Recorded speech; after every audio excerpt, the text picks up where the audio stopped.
The Hermitage in Saint Petersburg is a world-renowned cultural institution and one of the largest and oldest museums in the world.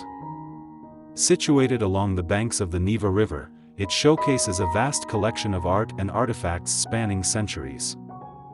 This drone footage provides a breathtaking view of the Hermitage complex, showing its vastness and beauty from above. The Hermitage landscape is truly breathtaking, with its elegant architecture and stunning views of the Neva River. The museum complex consists of several buildings, including the Winter Palace, which was once the official residence of Russian emperors.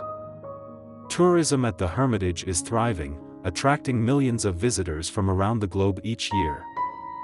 Visitors can explore a vast range of exhibits, including paintings by renowned artists such as Leonardo da Vinci, Rembrandt, and Van Gogh.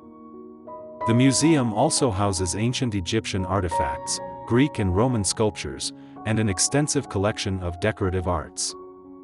If you're planning to visit the Hermitage, it's advisable to allocate ample time to fully explore its vast collection.